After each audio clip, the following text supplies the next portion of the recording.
ସମସ୍ତଙ୍କୁ ନମସ୍କାର। SSP TGT ଆର୍ଏସ୍ଟି ଏଲ୍ଟିଆର୍ ଏବଂ ଓଏସ୍ଟିର ସିଲାବସ୍ରେ ଥିବା କଫନ କାହାଣୀ ଆମେ ଏବେ ପଢ଼ିବାକୁ ଯାଉଛେ। ଏହି କାହାଣୀରେ ପ୍ରେମଚନ୍ଦଜୀ କହିବାକୁ ଚାହିଁଛନ୍ତି ଯେ ନିଶା ବା ମଦ କେମିତି ଆମ ଜୀବନକୁ ପୁରା ସମ୍ପୂର୍ଣ୍ଣ ବର୍ବାଦ କରିଦେଉଛି ଏବଂ ତା ବଳରେ କେମିତି ଆମ ପରିବାରଟି ନଷ୍ଟ ହୋଇଯାଉଛି ତାରି ଉପରେ ଏ କାହାଣୀଟି संपूर्ण लिखा है। ता विषय आसंतु पढ़िबा। झोपड़े के द्वार पर बाप और बेटा दोनों एक बुझे हुए आलाप के सामने चुपचाप बैठे हुए हैं और अंदर बेटे की जवान बीबी बुधिया प्रसव वेदना में पछाड़ खा रही थी। रह रहकर उसके मुंह से ऐसी दिल हिला देने वाली आवाज़ निकलती थी कि दोनों कलेजा थाम लेते थे। ये जो बाप पुओ स्टोरी देजी ए दी जण होचंदी मदुआ। एमाने मद पियंती सबुबले एवं सेमाने से जो पुअर जे स्त्री बुधिया सी कौन कर तार पुओ झी हबार अच्छी प्रसव वेदन से कौन हो ना छाटी पिटी होची एवं घर गोटा कोणरे पड़ी रही किंतु आवाज चिल्लाऊँच किंतु ताको मेडिकल नवा कि ताको कौनसी उपचार करवा से सब कथा किछि बाप पुओ भाबु नांती। बहुत जोर रे से कौन कर ना चिल्लाऊँच। जाड़ों की रात थी। प्रकृति सन्नाटे में डूबी थी। सारा गांव अंधकार में लय हो गया था। माने एटा होची शीत दिन जाड़ों की रात हला। प्रकृति सन्नाटे में डूबी हुई थी माने गाँव रे कई किछि पाटितुंड शुभ नथिला जेहेतु शीत दिन समस्ते जल्दी खाई पी सोई पड़थिले। सारा गांव अंधकार में लय हो गया था माने रातिर अंधकार रे किछि देखा जाउ नथिला। यीशु ने कहा मालूम होता है बचेगी नहीं। सारा दिन दहाड़े हो गया। जा देख तो आ हला। घीसु होची बापा आ माधव होची ता पुओ। ता जो घीसु जे से होची माधव रो बापा से माधव को कहूची जे जान देखी के आसीबू ए कोन सारा दिन सारा चिल्लाऊची आ बोते बंचीबनी। माधव चिढ़कर बोला मरना ही है तो जल्दी मर क्यों नहीं जाती, देखकर क्या करूं। माधव को जी मरिब जदि जल्दी कहीं मरुनी, देखिबी कौन से मरजिया कथा जदि जल्दी मरुनी तो बड़ा बेदर्द है बे। साल भर जिसके साथ सुख चैन से रहा उसी के साथ इतनी बेवफाई। माने घीसु कहूँ ता बापा माधव बापा कहूँ तू केते बेदर्द लोकटा तू किसी फिल कर पारनु।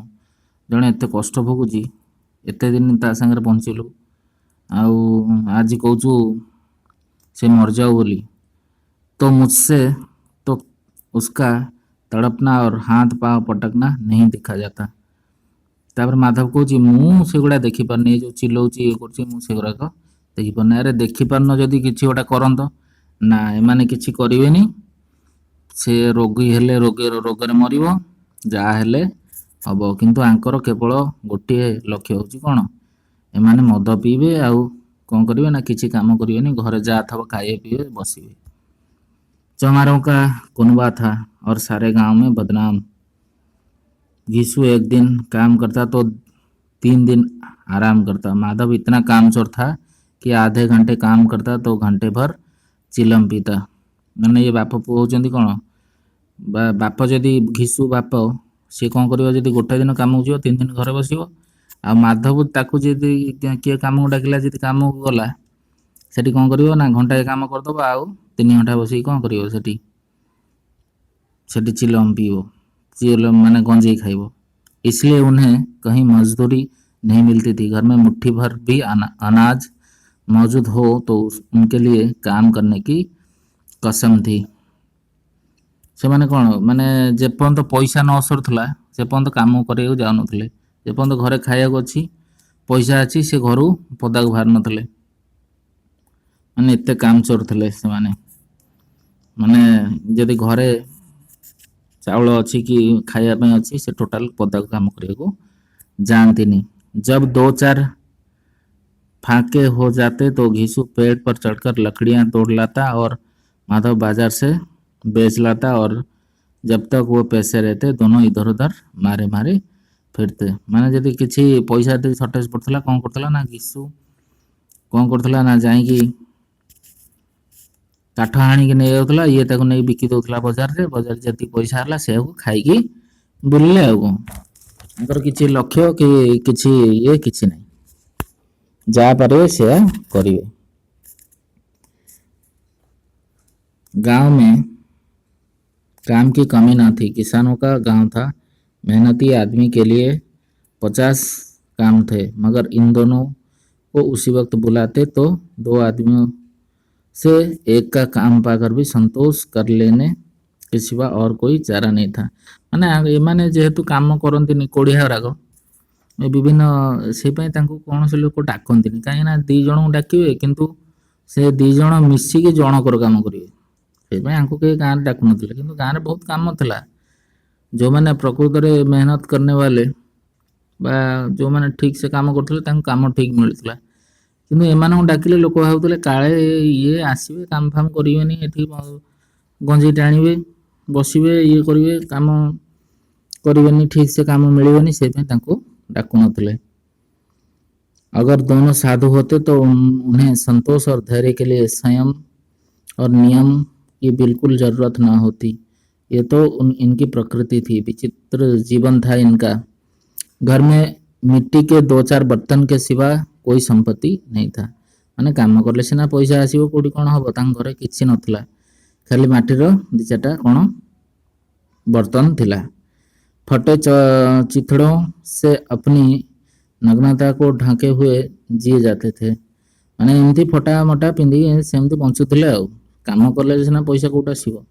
संसार की चिंताओं से मुक्त, कर्ज से लदे हुए, गालियां भी खाते, मार भी खाते, मगर कोई गम नहीं। माने जा धार करी कर्ज करी एमती चलुथिले, किंतु तांको लोक शोधुथिले, बिगड़ले भी तांकर किसी फरक पड़नथला। दिन इतने की वसूली की बिल्कुल आशा न रहने पर भी लोग इन्हें कुछ न कुछ कर्ज दे देते थे। दिन माने एठी होची गरीब, सी एते गरीब थिले जे तांको पाखरु से जानिचंती जे याकू धार कर्ज देले ये देबेनी बोली, किंतु तथापि लोक किछि ना किछि साहाय्य कर देउथिले। मटर आलू की फसल में दूसरों के खेतों से मटर आलू उखाड़ लाते और भूनकर खा लेते, या 10-5 ऊख उखाड़ लाते तो रात को चूसते। माने कौन का बार जाई मटर का बार आलू जाई जबरदस्त नहीं पड़े आसबे, ताणी पोड़ी खाईदेवे, नहले का बार माने आखु नहीं आसबे, आखु आनिकी चोबेकी शोई पड़े है। घिसू ने इसी आकाश वृत्ति से 60 साल की उम्र काट दी और माधव भी सपूत बेटे की तरह बाप ही के पद चिन्हों पर चल रहा था, बल्कि उसका नाम और भी उजागर कर रहा था।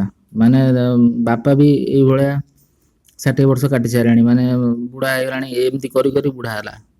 सी ता जो पुओ सी भी से भाया जन्म हो, बापा जेमती करथरा पुओ सेमती का कर।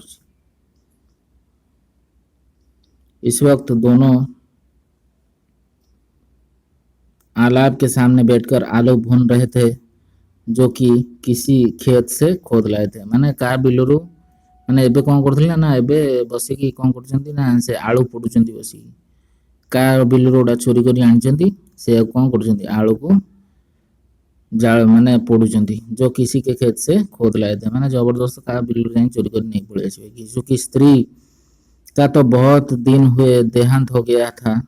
माधव का ब्याह पिछले साल हुआ था हला। घिसू जे बाप तार तो स्त्री मर जाइथिला बहुत दिन, किंतु माधवर विवाह एबे हेतला गोटे वर्ष तले। जब से यह औरत आई थी, उसने इस खानदान में व्यवस्था की नींव डाली थी, और इन दोनों बेगैरतों का दोजख भरती रहती थी। जब से वो आई, वो दोनों और भी आराम तलब हो गए थे, बल्कि कुछ अकड़ने भी लगे थे। कोई कार्य करने को बुलाता तो निर्ब्याज भाव से दुगनी मजदूरी मांगते। वही औरत आज प्रसव वेदना से मर रही थी, और ये दोनों इसी इंतजार में थे कि वो मर जाए तो आराम से सोएं। माने से जो माधवर स्त्री आसला पर कौन करथला ना, ये बाप पुओ को कौन करथला ନା ପାଳିଥିଲା, ଯେମିତି ବିଭିନ୍ନ କାମ କରି ଇଏ କରି ତା ଘରୁ ଆଣି ଆଙ୍କୁ ଚଳେଇଥିଲା। କିନ୍ତୁ ଆଜି ସେ ପ୍ରସବ ବେଦନାରେ ପଡ଼ିଛି, କିନ୍ତୁ ଏ ବାପା ପୁଅ ଦି ଜଣ ଚାହୁଁଛନ୍ତି ଯେ ସେ କେମିତି ମରିଯାଉ ଜଲ୍ଦି, ହେଲା। ଯିଏ ତାଙ୍କୁ ପାଳିଥିଲା ତାଙ୍କ ପାଇଁ ସେମାନେ ଆଜି ଚାହୁଁଛନ୍ତି ଯେ ସିଏ କେମିତି मरी जाओ बोली। यीशु ने आलू निकाल कर छीलते हुए कहा, जाकर देखो क्या है, क्या दशा है उसकी। चुड़ैल का फिसाद होगा और क्या, यहाँ तो ओझा भी 1 रुपया मांगता है। ହେଲା। घीसु ता जो माधवर बापा कौच जा देखिए कौन है, चुड़ैल का फिसाद होगा और क्या। माधव को भय था कि वो कोठरी में गया तो घीसू आलूओं का बड़ा भाग साफ कर देगा। बोला, मुझे वहाँ जाते डर लगता है। माधव बाबूजी जे मुझे दीजिए बापा एखा कौन कर ना बड़ बड़ आलू से खाईदब। तेणु जेहेतु आलू पड़ुं बापा पुओ खाइबे बोली है। बर्तमान माधव डरुची जे मुझे देखा जी ता भीतर मु आइला भितर ये आलू बड़ बड़ आलू सब ये खाईदब। डर किस बात का है क्वेश्चन। से कहला बापा को, नाई मत जीवा डर मार्च मुझे सेठी। डर किस बात की है, मैं तो यहाँ हूँ ही, तो तुम ही जाकर देखो ना। है तापर से विशु कौन डरुचु कौन, तू जाऊनु मु तो ये अच्छी आ कौन। से कह तू जदि तोते डर न मार तू जाऊन देखिक आस। मेरी औरत जब मरी थी तो मैं 3 दिन तक उसके पास से हिला तक नहीं, और फिर मुझसे लजाएगी कि नहीं। जिसका कभी मुंह नहीं देखा, आज उसका उगड़ा हुआ बदन देखूं, उसे तन की सूद भी तो ना होगी। मुझे देख लेगी तो खुलकर हाथ पांव भी ना पटक सकेगी। ना ससुर कौच, अरे सी मो बोटा हम मुझे मुँह आज पर्यटन भल से देखनी, मुँह ता पाखु कहीं जीवी। तू जाऊनु, तू ता स्वामी, तू सीना ता पाखु जीवु। से तो यहाँ केमी अवस्था पड़ रही था, ठीक से वस्त्र पिंधि कि ना, ठीक से शाढ़ी पिंधि कि ना, केमती अवस्था पड़ रही मु कहीं जीवी देखा, तू जाऊनु देखिक आसू। मोर जो स्त्री मरतला से समय मु 3 दिन पर्यंत बस रही है। मु पाखु हल्ली नथी भी। मैं सोचता हूँ कोई बाल बच्चा हुआ तो क्या होगा। सौंठ गुड़ तेल कुछ भी तो नहीं है घर में। है तापर माधव कौच, जदि पुओ जो कौन है, आम घर तो किसी ना, सौंठ ना कि गुड़ ना कि तेल ना, कौन कर। सब कुछ आ जाएगा, भगवान दे तो। जो लोग अभी 1 पैसा नहीं दे रहे हैं वही कल बुलाकर रुपए देंगे। मेरे 9 लड़के हुए, घर में कुछ भी ना था, मगर भगवान ने किसी न किसी तरह बेड़ा पार लगाया। माने ये घीसु कौच से माधवर बापा सी कौच भगवान दे देवे सब किसी असुविधा नहीं। कहीं मोर 9टा पुओ हेले, मो पार किसी नथला, किंतु भगवान जो पटे हेले मते आनी पुणी देले, मु पुणी से पिला पुणी पाली बड़ कली ना नहीं। जिस समाज में रात दिन मेहनत करने वालों की हालात उनकी हालात से कुछ बहुत अच्छी ना थी, और किसानों के मुकाबले में वे लोग जो किसानों की दुर्बलताओं से लाभ उठाना चाहते थे कहीं ज़्यादा संपन्न थे, वहाँ इस तरह की मनोवृत्ति का पैदा हो जाना कोई अपरज की बात ना थी। माने सेठी माने कौन होता ना, ये जमींदारी प्रथा विषय ये प्रेमचंद कहते जे सेठी जो मैंने चाषबास करते जो मान से अधिक लाभवान हो नथिले, जो मैंने चाषबास दायित्व नौते जमी जमीदार, धर जमीदार बिल तुम जीव बिल तुम कम कर, तुम लाभवान हेबनी, किंतु से जमीदार अधिक लाभवान होता।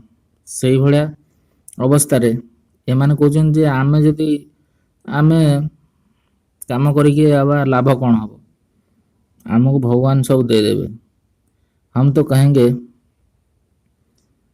घीसू किसानों से कहीं ज़्यादा विचारवान था, और किसानों के विचार शून्य समूह में शामिल होने के बदले बैठकबाजों की कुत्सित मंडली में जा मिला था। माने से देखला कौन चाष कले कौन एत भी लाभ किसी होनी, କାହିଁକିନା ଜମିଦାର ତାର ଆସୁଛି ତା ଭାଗ ତାର ନେଇଯାଉଛି। ଜମିଦାର ହିଁ ଲାଭବାନ ହଉଛି, ଯାହାର ନିଜସ୍ୱ ଜମି ଅଛି ସେମାନେ ହିଁ ଲାଭବାନ ହଉଛନ୍ତି। ଆମେ ଯାଇ ପର ବିଲରେ କାମ କରିବା, ସିଏ ଦେଖିଲା ବେଳକୁ ଆମକୁ ଅଳ୍ପ ପଇସା ଦେବେ। ତେଣୁ ଏଇ ସବୁ ମନୋବୃତ୍ତିରେ ତା ମନ ବି ଆଉ ଏଇ କାମ କରିବା ପାଇଁ ଇଚ୍ଛା ହଉନଥିଲା। କାହାର? ଘିସୁର। ସେ କଣ କରୁଥିଲା ନା ବେଠକ ବାଜों के साथ ବସୁଥିଲା ଯାଇକି, ମାନେ ଯୋଉ ଗାଁରେ ସବୁ ତାସ ଫାସ ଖେଳନ୍ତି, କାମ ନଥିବ ଇଏ କରିଥିବ, ଏ କୋଢିଆଙ୍କ ସାଙ୍ଗରେ ଯାଇ ବସୁଥିଲା।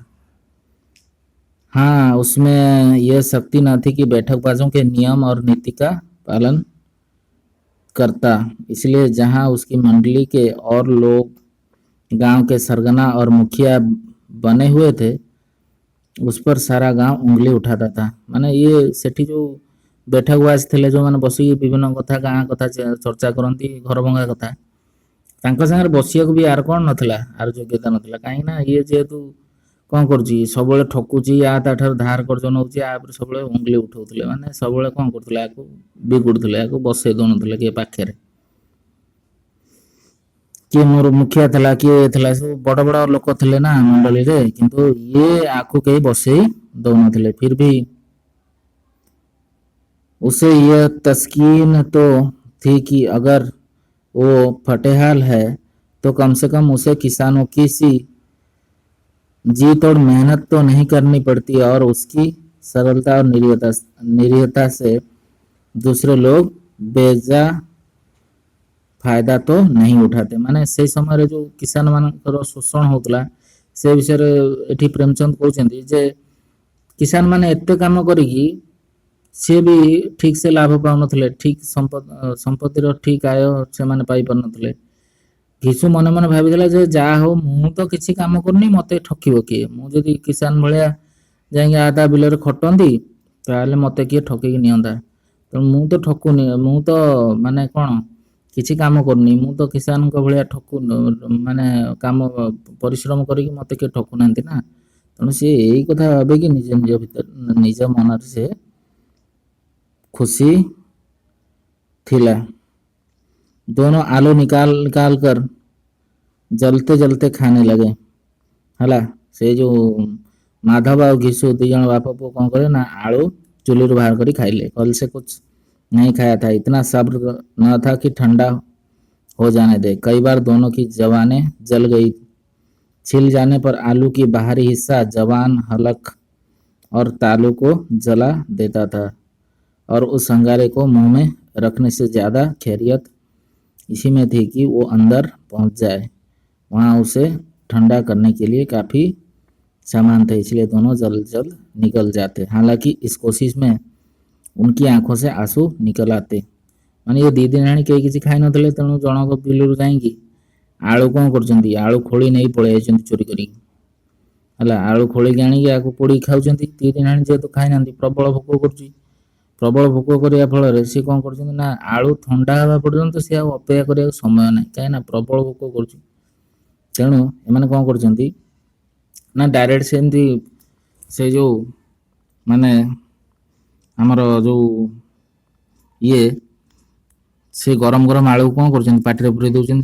पाटी जलीगला, ओठ जलीगला, तालू जलीगला, तथापि किसी फरक पड़नी, कारण दी दिन जेहेतु खाई ना, तेणु से किसी फरक पड़लानी, से सब खाईगले।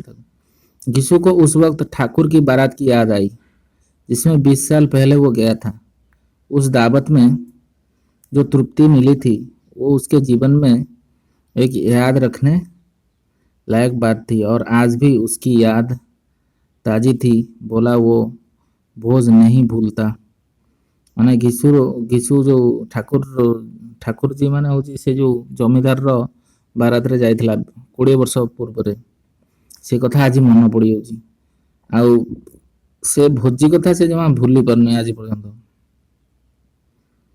हला सही समय तार मन पड़ गला। तब से फिर उस तरह का खाना और भरपेट नहीं मिला। आज को से कहूची जे से भलिया खाद्य आज पर्यंत से केबे हेले खाइनी। लड़की वालों ने सबको भरपेट पूड़ियाँ खिलाई थी, सबको, छोटे बड़े सबने पूड़ियाँ खाई और असली घी की। माने जिते लोक जाइथिले से बारात रे समस्त को कौन देथिले? पूरी देथिले।